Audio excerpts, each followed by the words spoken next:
Nkwanirizaako nnyo mukwano gwange yonna gy'osinza okuba ng'otuuliza nkutegeeza nti okola kyamaanyi nnyo okwekumira ku mayengo gano.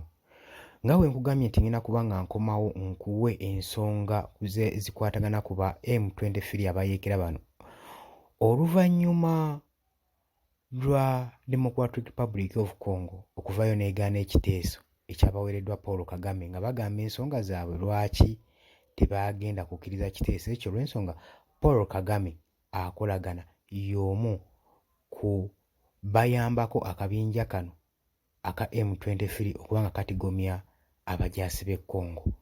Kaakati Paul Kagame avuddeyo n'abyesambajja, avuddeyo n'agaa nti temunsibaako matu ga mbuzi kundiisango, ate ng'amazima mugamanyi, amazima amagatuufu mugamanyi, mumanyi we gali, naye mufuuse kiiso kya mbuzi ekirekerera omussi ne kitunuulira omubaazi. Nze temugala kuntunuulira bwe mutyo, era kino okuva n'olwaleero mukitegeere. Kutegeeza nti oli ku Yugi Updates TV kw'osinza okuba ng'otuwuliriza era ng'okola kyamaanyi nnyo okwekuumira ku mayengo gano.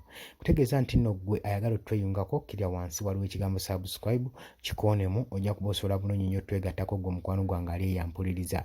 Mbaagala nnyo abali mu diaspora, abali emitala w'amayanja, abali ku muliraano e Kenya, mwebale kwekuumira ku mayengo gano. Mmwe abajja ne mulayikinga ne musharinga, mbaagala nnyo era mbibaza ekyensusso. Nammwe abasubscribinze mukoze omulimu ogw'amaanyi ogw'obutaweera okulaba nga mukoze amayengo gano. Ate kijja tuyambako nnyo kuba buli w'osubscribinga naye w'oteekako comment etuukira ddala wala nnyo gwe mukwano gwange ali eyampuliriza, olw'ekyo obadde tokimanyi.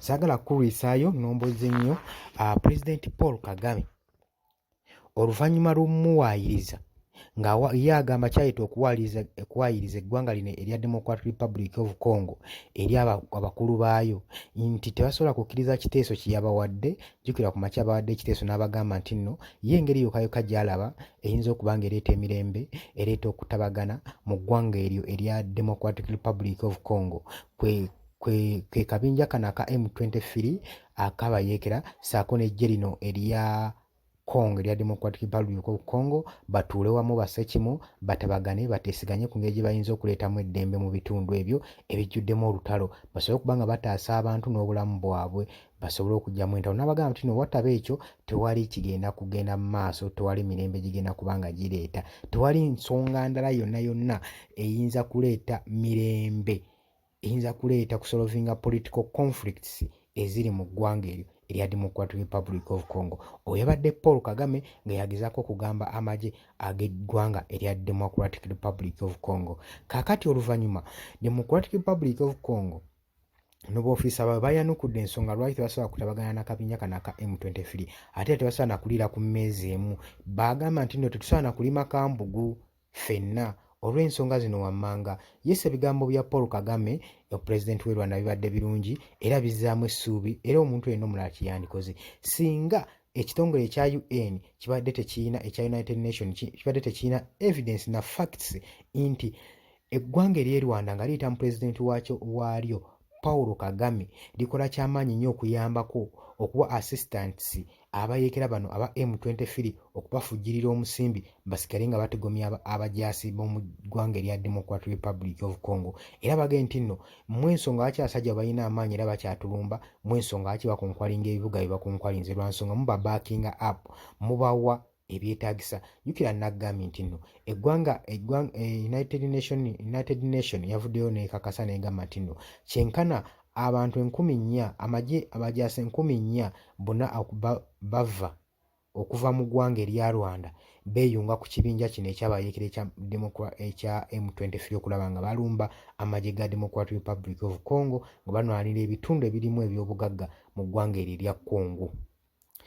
Kaakati oluvannyuma lwa Paul Kagame okuba nga bamuziimudde ekirowoozo kye, agambye nti nno wadde nze muziimula ekirowoozo kyange ne munteekako okumpaayiriza nti nno nze omu ku bafacilitatinga akabinja kabayeekera ka M23 okulaba nga katigomya abantu mu ggwanga erya Democratic Republic of Congo. Agamba nti nno nze ebyo mbisambajja olw'ensonga mwena mumanyi amazima, mukimanyi bulungi nnyo nti abayeekera aba M23 origino akayeekera original group esiguka mu ggwanga erya Uganda mwe yava mwesiguka era muna mukimanyi bulungi nnyo. n'agamba mwalaba ne wano omwaka gwa 2013-2014 bwe twaleetanga abantu bammwe bano nga balumiziddwa ne tubabudaabuda ne tubaba mu kampu ne mujjanga mmwe ab'ekkongo okujja obbakyalira ne tubabawa ne twogera nabo ne mubabudaabuda.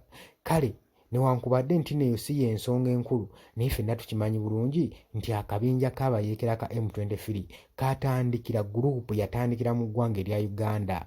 Kati ate awo simanyi we biyinza kuvaayo ne bava ku ggwanga erya Uganda ate ekizibu ne mukiteeka ku Rwanda nti Rwanda kyekizibu, ensonga waaki abayeekera babeesibyeko nti ffe abasapootinga obuyeekero. Naga nti nno abayeekera ba M23 baviira ddala mu ggwanga erya Uganda.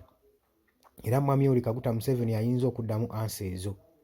Newankubadde ekitongole ekya United Nations kijja ne kikonfaminga ne kikakasa nga amagye oba eggwanga ery'e Rwanda we liyambako ennyo ku bayeekera bano aba M23 okuba nga batigomya eggwanga erya Democratic Republic of Congo. Golowooza ki ku nsonga eno? Golowooza Uganda tekaweddeemu? Mwami Museveni kandibanga kaweddemu kubanga Paul Kagame wabanga yerudde amazima googerwako kitegeeza ensonga zino zigenda tandika okuba nga zifoolowingibwa mu butuufu bwazo. Mutegeeza nti nno oli ku Yugi Updates TV osinzidde okuba nga otuwuliriza era tugenda kuba nga tukomawo bwagala tweyungako kirya wansi waliwo ekigambo subscribe kubiriza okikonemu osobola okuba nga otufollowinga gwe mukwano gwange ali eyampuliriza. Mbategeeza nti nno mbaagala nnyo mmwe abajja mu comment section n'oteekawo ekirowoozo kyo n'otangaaza eggwanga ku ki ekigenda mu maaso. Abantu mubawe ku magezi, abantu mubabudeebude, tikigenda kujja mu comment section.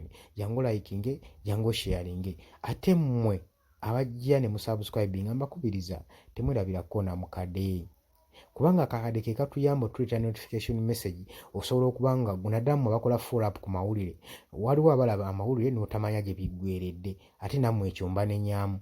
Bw'obanga tukuwadde eggulire faayo okumanya wa gye bikomekerera. Kitegeeza ki? Nti olina okuba nga osubscribinga n'okona ne mukadde amawulire ago ne tuba tukuleetera follow up gaazo gonna gonna n'osobola okulaba eggulire nga liri ffule. Oba mukitegedde mu mikwano gyange. Kale mbaagala nnyo mwebale kwekumira ku Yugi Updates TV. Mweraba.